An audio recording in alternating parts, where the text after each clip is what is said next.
Hello, and welcome to another episode of Earth 911's Sustainability in Your Ear. This is the podcast conversation about accelerating the transition to a sustainable, carbon-neutral society. And I'm your host, Mitch Ratcliffe. Thanks for joining the conversation. The volume of electronic waste doubles about every 6 years as technology plays a larger role in everyone's lives. In 2019, the United Nations estimated that only 17.4% of electronics were recycled. The United States, however, recycled only 9.4% of its e-waste that year.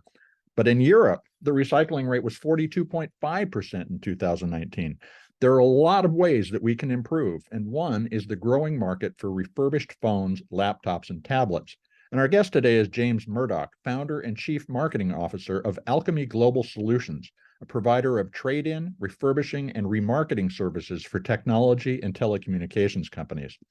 The constant upgrade cycle for phones, tablets, and laptops keeps people on a wasteful and expensive spending treadmill. According to Statista, the average phone user keeps their phone about 2.5 years, even though manufacturers claim that they make their products to last between 6 and 8 years.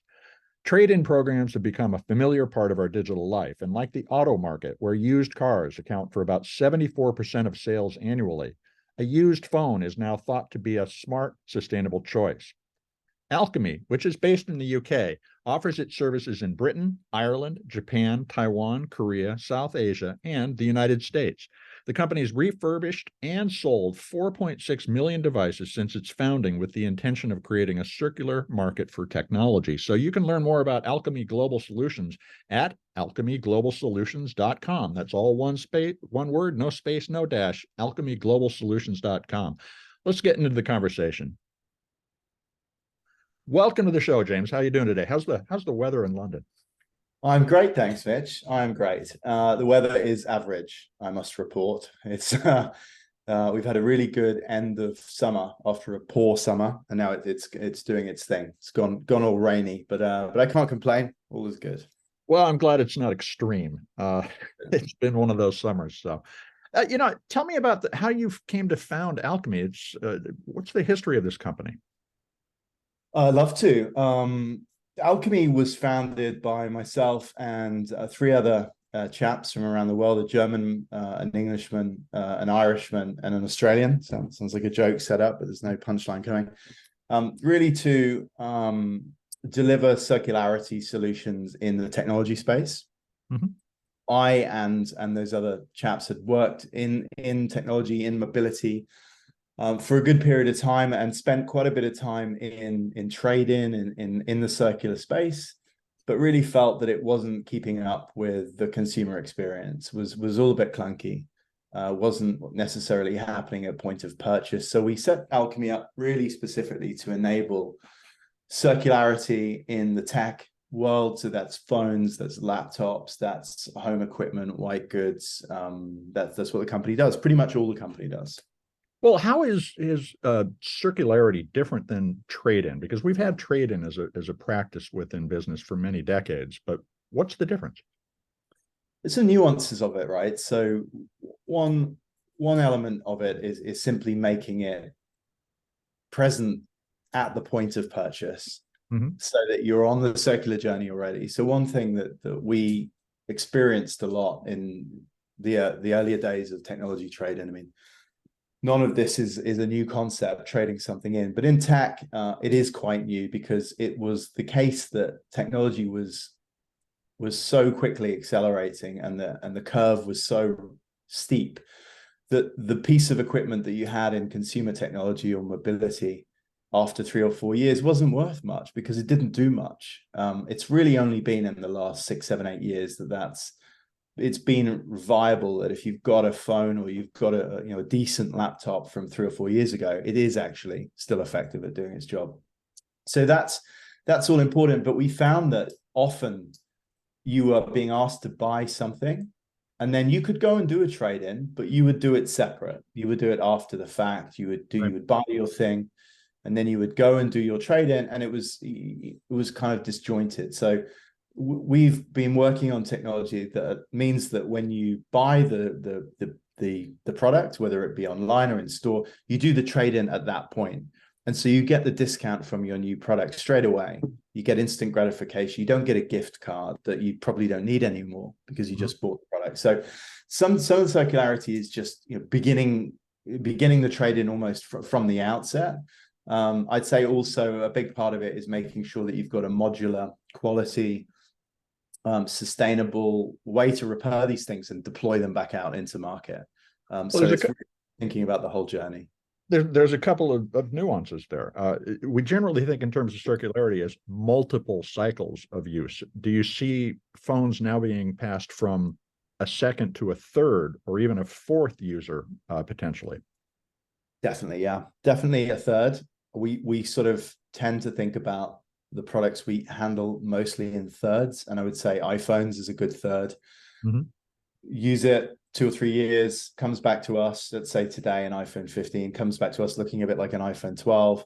We would give it its give it a haircut effectively, you know, polish it, do any you know, things that were required to get it back up to speed, potentially give it a new battery, and send it out, and it would come back again looking like an iPhone 8 or a 10, and it, you know, it would go out again in that form. And so we see there's more than that, but 3 fairly distinct customers for products like iPhones: new, sort of mid, and, you know, 6-7 years old, probably its last journey. It might come back once more, but often not. It would probably go to an asset stripping, recycling kind of process after that last life. What happens in the second or third round in terms of pricing? Is this something where, like in the used car space, you know, when you buy an older car, it's what the kids buy as their first vehicle? Is that really the entry point for a lot of particularly low income people to the digital world today? I think it was more like that. I think it's more widespread now. I think that the benefits of the saving is material. I'll give you an example of Alchemy. We've got 300 and I don't know the exact number, it's rising all the time, 340 people who work at what was our little startup and has got bigger. No one here has had a brand new Mac or brand new iPhone, myself included. And that's, it's just not surprising. We're somewhat biased. This is what we do. But honestly, it's enormous saving when you talk about the cost of deploying, you know, expensive machines, premium expensive machines. So lots of companies, small, middle, you know, medium, larger being driven also by ESG performance, by tax credits, by legislation, all sorts of interesting things happening there.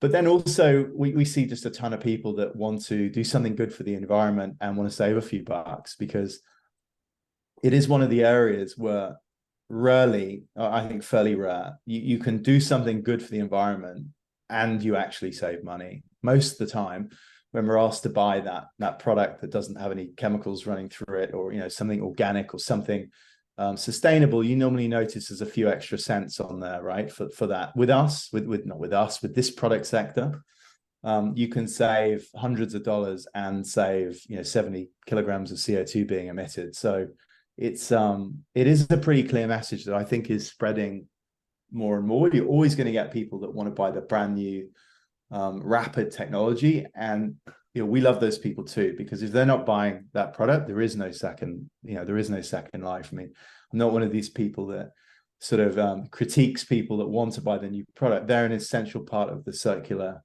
you know, model. But Somebody has to buy the new phone too. To start the cycle. Somebody does have to buy that new phone. That makes sense. Who is buying this used technology, and how does it split out between consumer and business purchases? I think obviously phones are so widespread, smartphones are so widespread, that there's a huge gamut of people that are buying that product. I think it's obviously, let's exclude the absolute early adopters that always want brand new, you know, Galaxy S23s or iPhone 15s, or, you know, a brand new MacBook M3 that launched last week. I think, you know, there they are. But there's plenty of people like me that are happy with a 2-3 year old generation, and I think they come in all sorts of shapes and forms, to be honest with you. I think you're seeing a lot more. You do see a high propensity in people that are more cautious with their money, so that tends to be people with less income, but not always, but also with businesses and public sector. So when we talk about businesses, and we push really hard there, because I think that if a hospital can have more beds or a school can teach more kids by buying a Galaxy Note that's 2 years old or an iPad that's 3 years old rather than the brand new one, and also get into the circular model, meaning they sell that back to a company like us 3 or 4 years later, the total cost of ownership of those products is literally far less than half. It might be 30 or 40% of what it would be if they bought a brand new one and used it till it either died or perhaps didn't even die and it went in a drawer. So there is a huge argument there for that. Again, if you need the latest screen, if you're looking at MRI and you really need that retina screen that blows your mind, then there's an argument, of course. But 90% of functions don't. So we see a lot of uptake in public sector, in defense, in education, in local government, in central government. There's a lot to do though. There really is. There's a long way to go. Now, you've created your own re-commerce site at loopmobile.com. That's loop-mobile.com for the folks listening. What's available there? Whatever we have. So it's a little it changes actually. That's one of the things with circularity and trading. We don't always have every product. Sometimes we have things, sometimes we don't. With the releases recently, we're in November 23. A month ago or so, Apple launched the glorious new Apple Watch Ultra, the Ultra 2, right, and the new other watch, normal watch, which is I think the Series 9. I know it is actually, now I think about it. So that means that we start managing lots of the products before. So now we have lots of Apple Watch Ultras, the first gen, right, which is an awesome product. And if you'd asked me, a month or two back, we would have had very few. Now there's an upgrade path for that product. We start seeing those products, come to us. So we have lots of Apple Watches, we have lots of iPhones, we have lots of Galaxy S. We have a really good range of Mac. We tend to sell the product on our consumer sites that is in really good condition. We can sell some product that is a little more kind of pre-loved into industrial use perhaps, but we try and sell product that is that we've managed to cosmetically get very, very close to new on Loop. And so that's what we tend to sell. They're probably back to an iPhone 11 or 12, that kind of age, 4 or 5 generations back. And we have those sites that we sell directly to consumers in the US, in Australia, Japan, Europe, and the UK. So fairly widespread nowadays. So when a phone is traded in, what happens to it? How many of these devices are recovered and suitable for refurbishment or resale versus having to be either broken down into the components or recycled completely? Reused and redeployed for us is way north of 99%. And that is because, it's really great. And that is because, frankly, that is largely how we're designing our programs. And they're the kind of retailers and operators and OEMs that we're designing circular solutions so that we can give you as a consumer enough economic value for your previous product that we can tempt it out of your hands, right? Rather than not do that at all, or leave it in a drawer, or perhaps give it a more useful life, like give it to a friend or relative. But we try and give enough economic value so we can bring it back and start the cycle. The products that we get back that are not fit for that purpose, that we can't economically viably take to that level and therefore get recycled, we actually don't recycle ourselves. We use the various OEMs authorized recycling partners, and they pull the gold and the cadmium and the nickel and all the things out. So we over-index on commercial because there are others that run more effective programs than us, having a big old bucket in a point of sale collection like a supermarket or something, and say dropping your product in. Because really the way that recycling works in most of the tech products I handle, there's just enough money in the process for the recycler to cover the cost. So they make a little bit of money from the elements they get out, but they kind of rely on you as a user to give that item up free, which is good. That works in the main. What we handle therefore is lots of product where we're saying to you, as a minimum, probably $50. That would be probably the minimum we would offer you for something. Often we're offering you 500, 1,000, even more. So that's predominantly the product that we handle. When we get it back, First thing we do is data wipe it. Super important for lots of reasons. If we can't data wipe a product, then we will attempt to destroy whatever holds the data. So that's easier in a computer than it is on a phone. Sure. We will try various techniques to get that phone, able to be unlocked. So that might be, Android lock. It might be Android lock or FMIP locked. We'll try and encourage the user various routes, right? But to open that product, often it's accidental. It's been left. But ultimately, if we can't do any of that, it will then get destroyed and certified. So that and that's some of the 1%, sub 1% that we handle is because of that. So it will get shredded and then the elements recycled from there. If it passes that check, as most of them do, it's then getting an assessment. I think it's 74 automated tests that we do at the moment. It moves up and down to understand everything about that product. So again, with the instance of a phone, it would be, does the speaker work, the mic work, does the battery work, what's the battery health? And then we will repair that product to the level required to make it fit for purpose. We won't knowingly sell products into consumers that have got defects. It's not a good experience and they're not going to enjoy it. So we will repair it, and we pretty much always polish devices. So we all get little scratches and nicks on them. Most of them can be industrially polished in our own facilities just to kind of make them feel fresh. So that's the main process. So what should a tech buyer be looking for in terms of available life and warranty and so forth in a used device? What's your recommendation? Yeah, they should be looking for a company that is doing this on a sort of authorized, fairly material scale. In terms of where that product comes from, its chain of custody. That's to ensure the parts within it are real and good and decent. And this, Alchemy is not the only company that does that. There are a number, but I think that's important. They should be looking for some recourse if something goes wrong, right? So, is the company established and do they stand behind the product? So we give a year warranty with our products, which is the same as new in most markets. And that's because, we stand behind our work. The failure rate on products as they get older is a little higher than when they're new. It would be, shocking if it wasn't. But it's still very manageable, and we build that into our model, into our operation. So I think good products that are well presented, that come from what appears to be a genuine source. Let's say comes from a genuine source. It's not always obvious for everyone to know, but if it looks like a decent outfit and does and says the right things, there's a good chance that it will. So good product, well packaged, sustainability in mind in packaging and the way it operates, and a warranty behind the product. I think that's what you should look for. And now you mentioned you will replace a battery if necessary. What kind of battery life should I expect if I'm buying a used phone, for instance? Yeah, so we have a couple of different tiers. So if the battery goes below 60%, we will always replace it. That's the battery health. And battery health really is just on cycle count. Yeah. For really for good OEMs, right? Batteries from batteries inside products from people like Samsung or Google or Apple.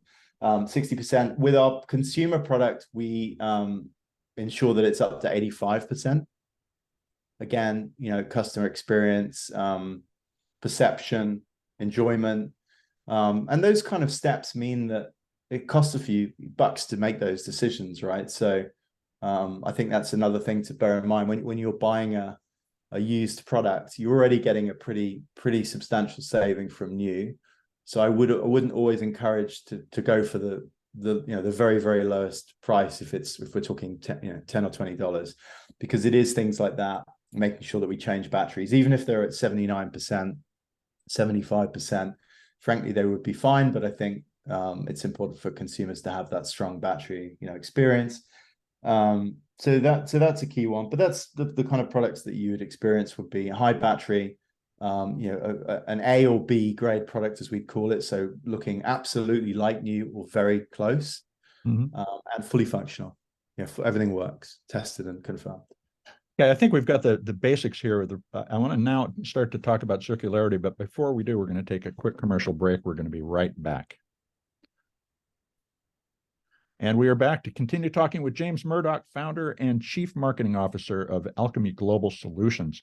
Now, James, when we first talked, you described supporting subscription programs for companies like Samsung and Apple. And I'm wondering, have OEMs, the companies that make these phones and devices, started to realize the residual value of the things that they make that they've been leaving on the table? How are they rethinking their relationship with used product?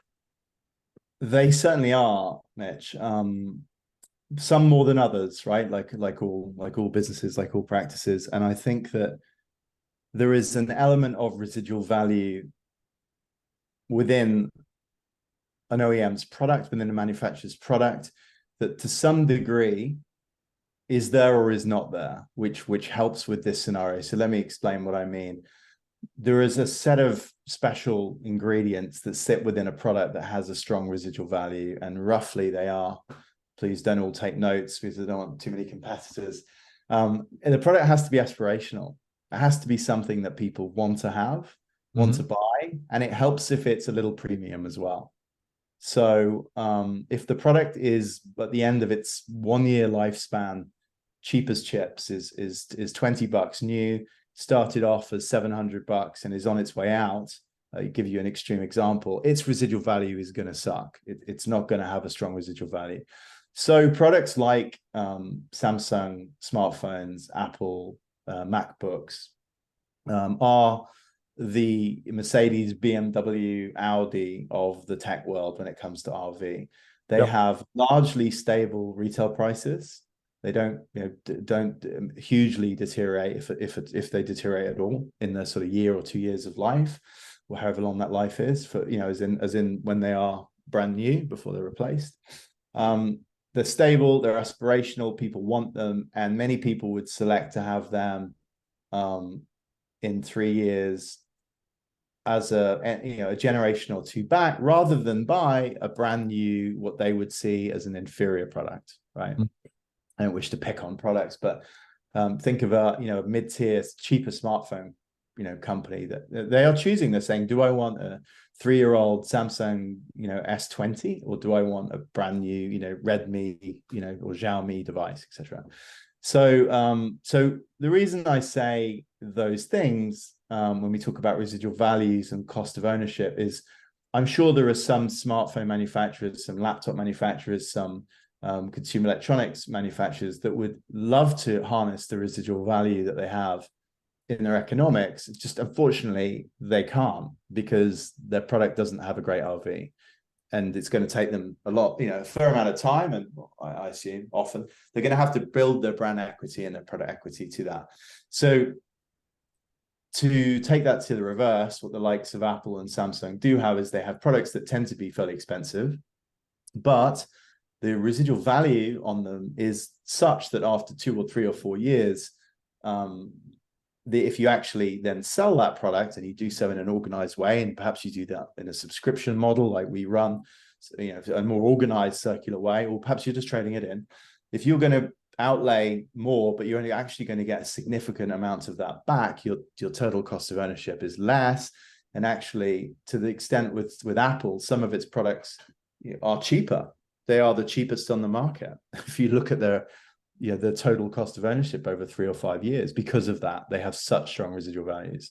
And I would say that when it comes to laptops, they are absolutely king in that space. They have residual values on MacBooks that are sometimes 200 or 300% better than the next nearest product.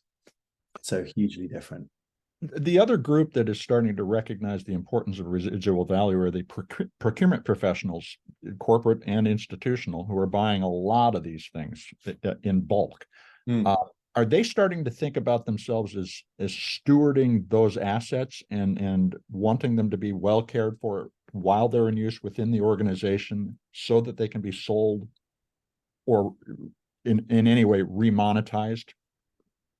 They are definitely starting, as you would expect. Some are starting quicker than others, and some are off to the races quicker than others. And I'm particularly impressed with the US. A ton of the US educational schools, school systems sort of procurement, local council, county council sort of equivalents who are getting really smart at the way they buy products like that. They're streets ahead of, for example, what I see in Europe at the moment. So you'll get a large school, or perhaps 3 or 5 schools that will club together in an area, and they will run a tender, which I've seen a number of them. They're pretty well organized to buy, say, 3,000 iPads of X design, 2-3 years old. They want warranties, they want support, they want people to come in and deliver them. And at the same time, they'll do the same thing on the reverse for their existing fleet. They'll say, we've got 3,000 iPads now. They are 6 years old. You can come and inspect them if you want between the hour, on this day for 3 hours. But after that, we wish to have your bid.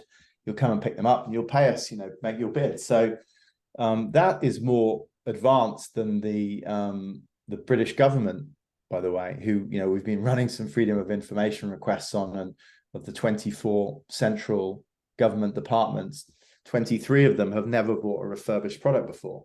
Really? And the one that had was like 500 units. Meanwhile, they're legislating, public sector to do exactly that. So yeah, there's a long way to go, as I said earlier, but there are some sort of beacons of shining light and that pop up, and I hope to see more and more of it, because, as I said earlier, there really is little reason why most large buyers, whether they be public or private, need to always have the shiniest, most expensive thing. There's plenty of things that that funds can be spent on too, particularly when you think about public sector. Now, one of the things that's happening in the new phone business is that services are becoming much more important to the profitability of the company. The hardware, to some extent, has diminished in importance, and now it's what you add to the hardware. Apple, for instance, now accounts for 26% of its revenue from services. Do you see used phones and companies selling used phones thinking about bundling services, even bringing in third-party services in order to make the phone more profitable for them? By the way, Apple makes up more than 50% of the used smartphone market. Think about that. So that shows you how strong their RVs are. The services that we are providing, and I talk as a pretty major company in this space, we'll do over $700 million worth of used product this year. The services that we are delivering are not as sophisticated as I think the ones you're talking to. They're really more about. But are we headed that way? Perhaps subscription style delivery, subscription style payment is becoming more and more of a thing. And in order to do that well, you need to have a slick system to credit check people, to ensure compliance, register them, get them on and off the product. So you've got more like a device as a service offering. So that's something that we're doing. We just acquired a company a couple of months ago to help us do that better. An Australian company that specializes in that area. Other things we do are really more around assuring the customer that the product's great. Working on our packaging, working on our delivery routes, working on our carbon emissions for the way that we work as a business, rather than just our product's great for your carbon footprint, but are we making sure that we're delivering it in the best way? We're looking at things like potato starch packaging, that the stuff that dissolves when you run it under the tap. I love that stuff. It gives me a kick when you do it. I don't know if you've seen it, but there's really good ways of doing things like that. But to be honest, that's most of our service delivery. When we provide a product to the end user, they largely want it to come like it would come if it was new. So we are making sure that if there was anything, everything from if it had a sticker on it, which happens sometimes, or it had an etch on it as an iPad, we'll remove that. If it needs to come with iOS 15, it will come with iOS 15. Sure. It won't have any kind of Loop or Alchemy special software on it, because people just don't like that. They feel like we're giving them some kind of forced experience. That crapware trend ended in the technology space 20 years ago, and we shouldn't bring it back. But there are, the thing about the circular economy that's interesting is it becomes a partnership between the company and the customer, and an ongoing partnership, which lowers the cost of future sales. And I think that there is some really interesting opportunity in blending services with hardware, because the hardware then becomes the bridge to keeping the service that you want and enjoy. You're right. I mean, you're more learned and outspoken on this than I am. So I'll have to defer to you, Mitch. I think you're right. There's always areas that we can do more for sure. We spend a lot of our time thinking about the experience. We started talking about it at the beginning when we caught up of how the circular experience, how the trade-in, how the bringing back of a product that's under subscription, under lease. How do we communicate that to you? How do we let you know that it's your time to upgrade? You don't have to upgrade. You can bring back. I mean, a lot of it is nuanced in that area. Sure. We use apps for delivery. How do we let you know without annoying you when you're in store? If we provide a solution and it's in a retail store, which we do in many cases, and it doesn't work very well, then what that retail store, those employees will often do is they just won't offer it. Mm-hmm. They won't necessarily give you feedback that it's not that great. You've got to figure that out yourself. If they just won't offer it, and so you see this kind of quiet death of a sort of program. And once people lose confidence in something, they don't want to look foolish in front of a customer. They don't want to annoy the customer. So a lot of what we do is quite basic in the sense that we're thinking about how you want your experience to go, and how we try and have our solutions be that if you just turned up to work that day and you've never worked at that retail store, which is quite realistic, right? That could actually have happened, that you could do a trade-in pretty easily and in a nice guided way, and you wouldn't make a mess of it and you wouldn't feel silly. So that's a lot of our work, really, kind of experience. As you think about the evolution of Alchemy and Loop Mobile, do you imagine a closed loop system in which you've acquired and steward the material over all those generations and even recycle the material at the end in order to recover that last value? Yes, I do. It'd be interesting to track a device. I mean, we serialize all of our assets as they come in. Okay. And we track the IMEIs and the serial numbers of the products. And that's really so that we can identify them. They're really good. They're natural identifiers. But what that actually shows us quite often is we'll get a product back we've had before. Mm-hmm. And we know that, right? It immediately pings up on the system. We haven't really designed it to know that. It's almost like a byproduct of what we do. So that's really interesting to see a product come back sometimes 4 times over its life, and it gets you to thinking more of using that in a sort of blockchain style of thinking, right? Do you track that asset? Can you monetize its carbon reduction right the way through its life? Right. Can you all the way through to its final, recreation back into raw, titanium and ores and back out again? It's pretty cool. So we also work with companies as an organization called Greenly that does I think they're the fastest growing sort of carbon accounting platform. French-based company. Yeah. Yes, exactly. And they've helped us quantify and identify. We're also starting to inform our customers. So when they buy products from us, particularly the B2B, well, not particularly B2B and B2C, but it's perhaps more interestingly impactful for a business when they buy from us, and there might be a big chunky invoice with $500,000 on it and a couple of thousand products. We also now tell them, as well as the VAT number and the tax and the amount of money that it cost, also what the carbon savings were. Mm-hmm. And we've had some really great feedback to that. And that's all powered by Greenly. And they're not the only company in the space, but they're smart at monetizing and being able to kind of help us quantify some of the impacts that we're having, which in turn drives people to be proud of that and talk about that and do more of it. So I like your idea. It's something that we've thought about. Again, we've got a way to go. Well, it's really interesting to think about the fact that monetizing the carbon savings could, in the long run, even make these devices appear to the consumer to be almost free. Agree. Yeah, it could.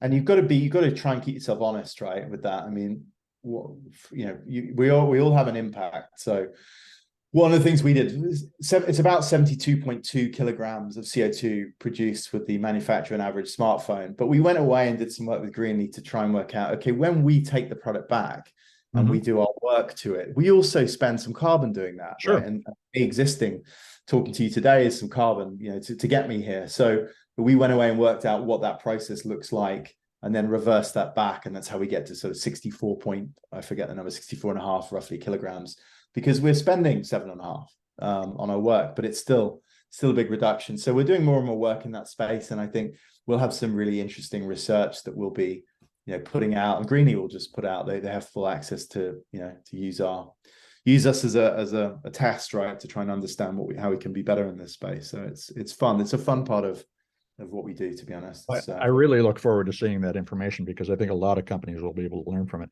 Let me ask, and really in closing, is how fast is the used technology market growing, particularly as the global south comes online? Are we going to be able to keep up with the demand for used technology over the next decade? It's growing really, really fast. So it's not an industry that any of the research bodies find incredibly easy to pin down to the, I was going to say the unit, but the millions of units. It's estimated the used smartphone market at the moment is about 165 million shipments a year, as opposed to the smartphone market in total, which is about 1.5 billion, and the high end smartphone market sort of 400 million new. So I guess it's about a third of that last number, about a third of the 400. If you look at new smartphone shipments, they're kind of flat, right? Yep. I think actually slightly backwards, 2022 on 2021, so very flat. So will the two sort of meet in a bit of a messy crescendo in the next few years? Maybe. We certainly see the demand ourselves, through the roof all the time, and I guess what we also see as a measure of that is the residual value on these products going up slowly. But a used iPhone 13 or 14 today is more than than it's ever been, more than the iPhone 8 was, or 11 was, or 12 was at the same point in its life. It's worth more. So that is a reflection of the fact that demand is so high, and that the saving is still very material. They're saving hundreds of dollars versus the latest Apple or Samsung device. So let's see. The demand's really strong. We've managed to keep up with it so far, but who knows what the future will hold. So how can our listeners keep up with what you're doing and find a great deal? They can follow us on our website or on LinkedIn. We're Alchemy Global Solutions. We just call ourselves Alchemy. That's our trading name. That's what you'll see. But there's about 3,000 companies called Alchemy. It seems quite popular. So alchemyglobalsolutions.com is where you'll find us.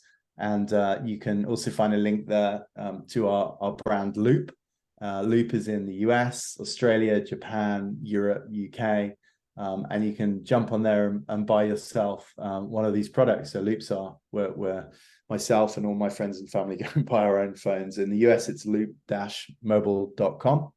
And you can jump to the other country sites if you're somewhere else in the world. Well, hey, James, thank you very much for spending time with us today. It's been really interesting. Hey, Mitch, thanks so much for having me on. It's been really good fun. That was my conversation with the founder and chief marketing officer of Alchemy Global Solutions, James Murdock. And you can learn more about Alchemy at alchemyglobalsolutions.com. That's all one word, no space, no dash, alchemyglobalsolutions.com, as well as save on a used phone, tablet, or laptop at loop-mobile.com. So check them out, and maybe you'll find a great deal. We've just heard the emerging geography of reuse described in detail. The well-worn trade-in business model is evolving, with more devices being refurbished and resold instead of being disassembled for parts or recycled to recover the metals, critical materials, and lithium they contain after just one use. Circularity needs to take hold of priorities at each step in the life cycle in order for a new, let's call it subscription-based approach to using technology to emerge. Imagine that you don't just buy these devices. Instead, you subscribe to, for instance, connectivity. Wireless phone service is well established. We understand that one. But what about subscribing to productivity, or to an always-on connection to your favorite sport, or to a game that you love? These are just a few of the ways that the cost of hardware could be subsidized. And used devices, if refurbished to the quality that James described, will be common because when they no longer support the service, you'll just send them back in order to keep connected to the service. And that's a closed loop economy, the ideal we talk about when discussing circularity. But because the focus will be on keeping connected to the services you love and not the device that you purchased, it should feel like a lot less hassle. You won't be thinking about how much you got back in trading. You'll be thinking about the fact that you're still getting a great deal on the service you subscribe to, hardware notwithstanding. Of course, we're going to continue to track the development of the circular economy here, so stay tuned. I hope you'll take a moment to share this podcast or any of the interviews that we've done on sustainability in your ear with your friends, your family, your coworkers. Folks, writing a review on your favorite podcast platform will help your neighbors find us. You are the amplifiers that can help spread more ideas so we create less waste. Tell your friends, your family, those coworkers I just mentioned that they can find us on Apple Podcasts, Spotify, iHeartRadio, Audible, or any of the podcast purveyors that they love and use. Thanks, folks, for your support. I'm Mitch Ratcliffe. This is Earth 911, and we will be back with another innovator interview soon. In the meantime, take care of yourself, take care of one another, and let's all take care of this beautiful planet of ours. Have a green day.